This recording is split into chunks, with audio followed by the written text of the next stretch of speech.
Hello everyone, welcome to my channel. अगर आप मेरे चैनल पर नए हैं तो मेरा चैनल सब्सक्राइब करें और बेल आइकन ज़रूर प्रेस कीजिए ताकि जब भी मैं नया वीडियो अपलोड करूं तो आपको उसका नोटिफिकेशन आ जाए। Now today's topic is social responsibility of business organization towards the owners. Owners के लिए किसी भी बिजनेस ऑर्गेनाइजेशन का क्या रिस्पॉन्सिबिलिटी है। पहले हम समझते हैं सोशल रिस्पॉन्सिबिलिटी क्या होता है। सोसाइटी के लिए किसी भी बिजनेसमैन की क्या रिस्पॉन्सिबिलिटी होती है। अगर किसी भी बिजनेसमैन को अपना बिज़नेस स्टार्ट करना है या रन करना है तो उसे सोसाइटी का हेल्प लेकर के ही आगे बढ़ना होगा, क्योंकि बिना सोसाइटी के हेल्प के it is not possible to continue the business, not possible to start the business. क्योंकि बिजनेसमैन को अपना बिज़नेस स्टार्ट करने के लिए जो मैन पावर, मशीनरी, रिसोर्सेज, जो भी चीज़ों की ज़रूरत होती है वो सब उसे सोसाइटी ही देता है। तो इसीलिए बिज़नेस ऑर्गेनाइजेशन की, बिजनेसमैन की बहुत ज़्यादा रिस्पॉन्सिबिलिटी होती है अपने सोसाइटी के प्रति। अगर सोसाइटी अगर उससे खुश है उस बिज़नेस से, तो अल्टीमेटली वो बिज़नेस ग्रोथ एंड सक्सेस पाने में सक्षम होगा, सफल हो जाएगा। बट अगर किसी भी बिज़नेस ऑर्गेनाइजेशन को अगर अपना बिज़नेस अच्छे से चलाना है और सोसाइटी को साथ में लेकर चलना है तो ही ये सब पॉसिबल है, otherwise it is not possible. तो हम देखते हैं कि किसी भी बिज़नेस ऑर्गेनाइजेशन को सोसाइटी का सारा रूल्स एंड रेगुलेशंस फॉलो करना चाहिए, लॉ को फॉलो करना चाहिए अपने बिज़नेस को सेट करने के लिए एज़ वेल एज़ रन करने के लिए। तो हम चलिए देखते हैं यहाँ पर meaning of social responsibility towards owners. अब ये ओनर्स कौन होते हैं, हम ओनर्स के लिए जो रिस्पॉन्सिबिलिटी होती है बिज़नेस की उसके बारे में आज स्टडी करेंगे। ओनर कौन होता है। ओनर वो पर्सन होता है जो कैपिटल कंट्रीब्यूट करता है बिज़नेस को स्टार्ट करने के लिए। तो अगर बिज़नेस वो स्टार्ट कर रहा है, वो कैपिटल कंट्रीब्यूट कर रहा है, तो प्रॉफिट कौन ले जाएगा, प्रॉफिट ओनर ले जाएगा। अगर लॉस होगा तो लॉस किसको सफ़र करना पड़ेगा, लॉस भी वो ओनर ही सफ़र करेगा। इसीलिए बोला जाता है कि किसी भी सोसाइटी, किसी भी बिज़नेस ऑर्गेनाइजेशन को चलाने में, रन करने में ओनर का जितना कंट्रीब्यूशन होता है उतना ही सोसाइटी का भी होता है।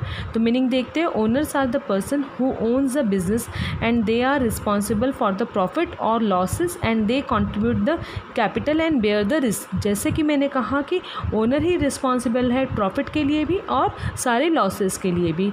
ही is the person who contribute the capital. Owner ही वो पर्सन होता है जो कैपिटल कंट्रीब्यूट करके, कैपिटल लगा करके बिजनेस को स्टार्ट करवाता है। नाउ रिस्पॉन्सिबिलिटी टूवर्ड्स ओनर्स देख लेते हैं। First heading is reasonable profit.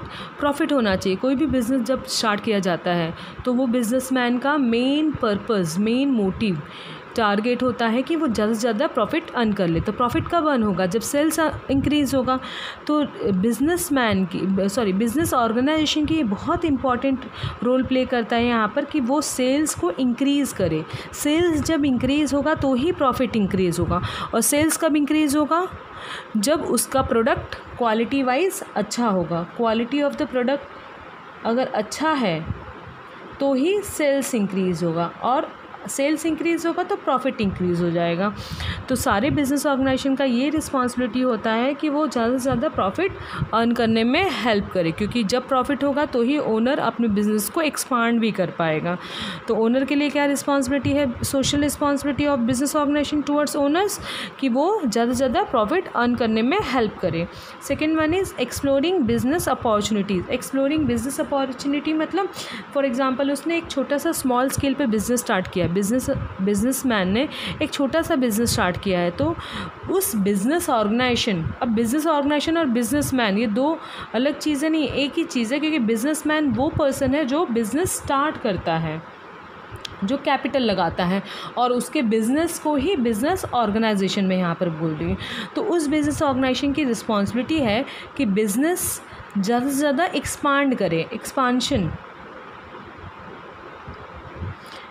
Business को ज़्यादा से ज़्यादा एक्सपांड करे। अपॉर्चुनिटी अगर मार्केट में है, अपॉर्चुनिटी मार्केट से मिलती है बिज़नेस ऑर्गेनाइजेशन को। मार्केट में अगर अपॉर्चुनिटी है कि बिज़नेस को एक्सपांड कर सके तो ये रिस्पॉन्सिबिलिटी है बिज़नेस ऑर्गेनाइजेशन की कि वो एक्सपांशन करना स्टार्ट करे मार्केट में, क्योंकि मार्केट में डिमांड है। एक्सपांशन कब कर सकता है कोई भी बिजनेसमैन, वो तभी एक्सपांशन कर सकता है जब मार्केट में उसके द्वारा प्रोड्यूस किए चीज़ों का डिमांड होगा। अगर डिमांड है तो ये बिज़नेस ऑर्गेनाइजेशन की रिस्पॉन्सिबिलिटी है कि उस डिमांड को सेटिस्फाई करे with the help of increasing production. तो इसके लिए मार्केट में अगर डिमांड है मार्केट में डिमांड है तो प्रोडक्शन इंक्रीज़ करना पड़ेगा। अगर प्रोडक्शन इंक्रीज़ होगा तो सेल्स इंक्रीज़ होगा, और सेल्स इंक्रीज़ होगा तो प्रॉफिट इंक्रीज़ होगा। तो हम यहाँ पर कंक्लूड कर सकते हैं कि बिज़नेस ऑर्गेनाइजेशन की रिस्पॉन्सिबिलिटी है कि वो जितने भी बाहर मार्केट में जितनी भी अपॉर्चुनिटीज़ मिल रही है, जितना भी मार्केट में डिमांड बढ़ रहा है उसके द्वारा प्रोड्यूस किए हुए प्रोडक्ट का, तो उसको करना, बिज़नेस ऑर्गेनाइजेशन को उतना ज़्यादा प्रोडक्शन इंक्रीज़ करना चाहिए, क्योंकि प्रोडक्शन जब इंक्रीज़ होगा तो सेल्स इंक्रीज़ होगा, और सेल्स इंक्रीज़ होगा तो प्रॉफिट इंक्रीज़ होगा। तो जितना भी अपॉर्चुनिटी मिलता है उतना ज़्यादा एक्सपांशन के लिए उसको सोचना चाहिए। बिज़नेस को और आगे बढ़ाने के लिए स्मॉल स्केल से लार्ज स्केल पर एक्सपांड करने के लिए बिज़नेस ऑर्गेनाइजेशन को सोचना चाहिए। अगर बिज़नेस ऑर्गेनाइजेशन इस बारे में सोचेगा तो अल्टीमेटली ओनर का प्रॉफिट बढ़ता ही जाएगा। Next one is optimum use of capital. Capital को मैक्सिमम यूज़ करना चाहिए, रिटर्न ऑन कैपिटल ज़्यादा आना चाहिए। वो कैसे होगा?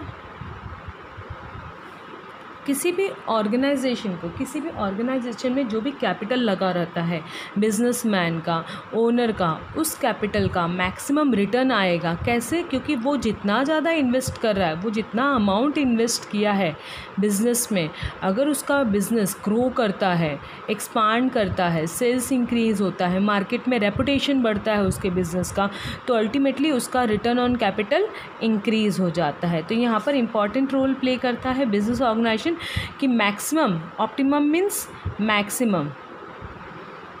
Maximum use of capital money जो इंट्रोड्यूस किया जाता है ओनर के द्वारा, वो मनी को मैक्सिमम यूटिलाइज़ करके ज़्यादा से ज़्यादा रिटर्न लेना चाहिए मार्केट से। वो कैसे पॉसिबल है? जब बिज़नेस ऑर्गेनाइजेशन अपने सेल्स को इंक्रीज़ करके प्रॉफिट को इंक्रीज़ करेगा। Next one is minimise wastages. Wastages को कम करना चाहिए। अब वेस्टेजेस क्या हो सकता है? रिसोर्सेस। अब रिसोर्सेस यहाँ पर हम रिसोर्सेस के लिए हम यहाँ पर मैन, मनी, मटेरियल, मशीनरी, ये सारे रिसोर्सेस हैं।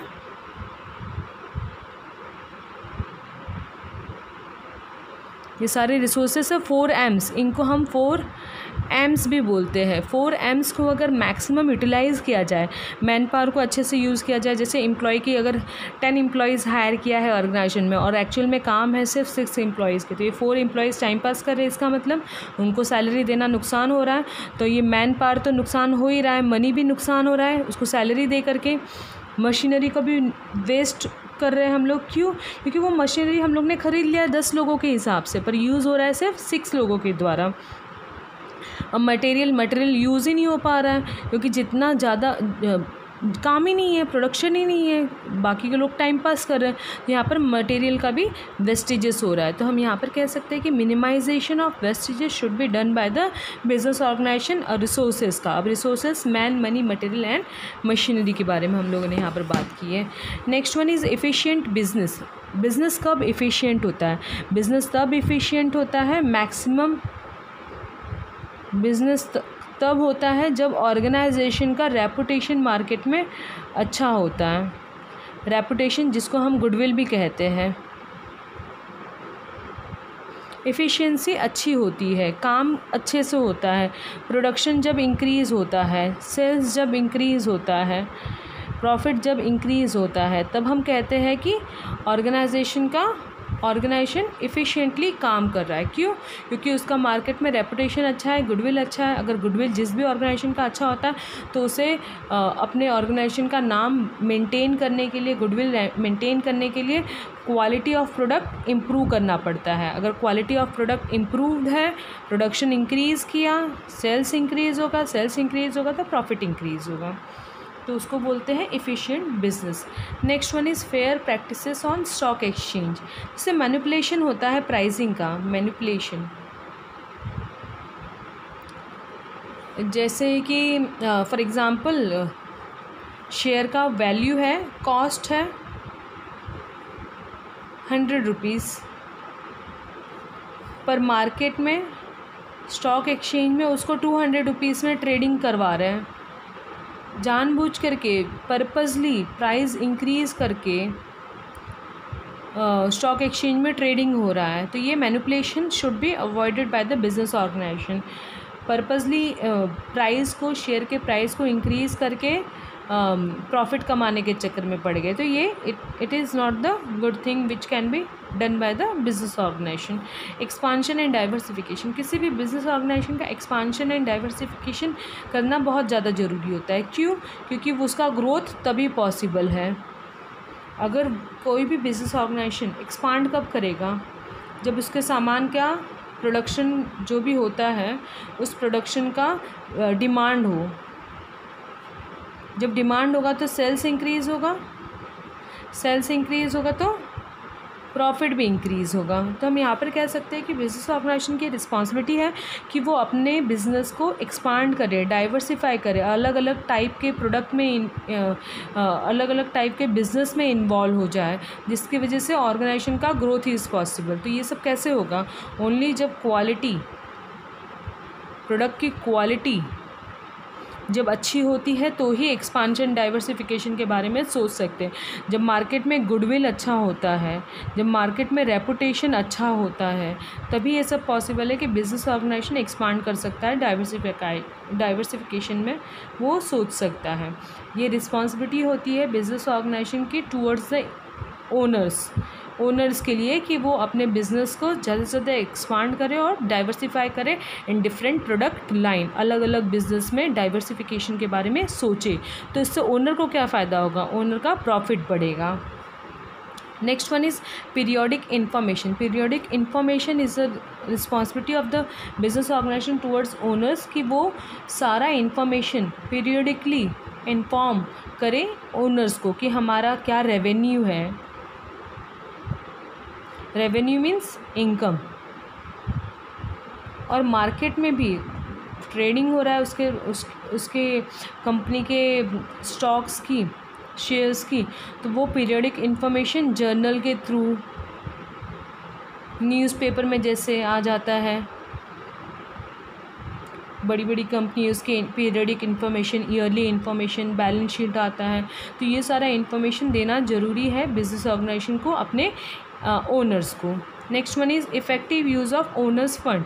मैंने पहले भी समझाया कि जो भी ओनर का फंड होता है जिसको हम कैपिटल कहते हैं, उस कैपिटल को अच्छे से मैक्सिमम यूटिलाइज होना चाहिए, maximum utilization of the capital.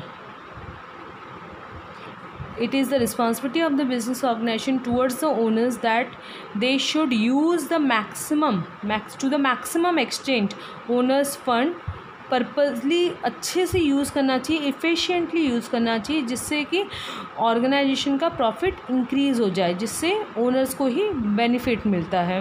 Next one is creating goodwill. Business organization की बहुत ज़्यादा इंपॉर्टेंट रोल प्ले करता है कि वो ऑर्गेनाइजेशन का गुडविल मेंटेन करके रखे मार्केट में। अगर मार्केट में उसका गुडविल अच्छा रहेगा तो उसका सेल्स बढ़ेगा, उसका सेल्स बढ़ेगा तो प्रॉफिट बढ़ेगा, तो अल्टीमेटली ये ओनर को ही बेनिफिट करेगा, फ़ायदा करवाएगा। तो इसलिए बोला जाता है कि रिस्पॉन्सिबिलिटी है बिजनेस ऑर्गेनाइजेशन की अपने ओनर्स के लिए कि वो मार्केट में अपने कंपनी का गुडविल मेंटेन करके रखें, गुडविल को इम्प्रूव करें, अच्छा रेपुटेशन बनाएं। गुडविल को हम रेपुटेशन बोल सकते हैं। मार्केट में रेपुटेशन अच्छा हो ऑर्गेनाइजेशन का, जिसकी वजह से उसका सेल्स इंक्रीज़ होगा, तो सेल्स इंक्रीज़ होगा तो प्रॉफिट इंक्रीज़ होगा, प्रॉफिट इंक्रीज़ होगा तो ओनर को ही बेनिफिट है। तो इस तरीके से हम कंक्लूड कर सकते हैं social responsibility of business organization towards the owners. Owner कौन होता है? जो कैपिटल इंट्रोड्यूस करता है। तो ओनर को क्या चाहिए? अगर उसने कैपिटल इंट्रोड्यूस किया तो प्रॉफिट ज़्यादा होना चाहिए बिजनेस ऑर्गेनाइजेशन में, और जितनी भी अपॉर्चुनिटी अगर मार्केट में मिलती है उस अपॉर्चुनिटी को एक्सप्लोर करके एक्सपांशन के बारे में सोचना चाहिए। Use of capital, optimum use of capital, जितना भी मैक्सिमम यूटिलाइजेशन हो सके कैपिटल का, मनी का, वो करना चाहिए बिजनेस ऑर्गेनाइजेशन को, क्योंकि अगर मैक्सिमम यूटिलाइजेशन होगा कैपिटल का तो ही growth is possible. Next one is minimise wastages. Wastages को कम करना चाहिए। वेस्टेजेस किस चीज़ों का होता है? रिसोर्सेज का होता है। अभी रिसोर्सेज 4 रिसोर्सेज है, man, money, material and machinery. ये चारों रिसोर्सेज को मैक्सिमम यूटिलाइज करके इन सारे रिसोर्सेज को वेस्टेज होने से बचाना चाहिए बिजनेस ऑर्गेनाइजेशन को। एफिशिएंट बिजनेस को एफिशिएंटली हैंडल करना चाहिए, एफिशिएंटली चलाना चाहिए, जिसकी वजह से मैक्सिमम प्रॉफिट तो होगा ही, रेपुटेशन गुडविल भी मार्केट में बढ़ जाएगा। Fair practices on stock exchange, manipulation नहीं होना चाहिए शेयर मार्केट में प्राइसिंग को लेकर के शेयर के।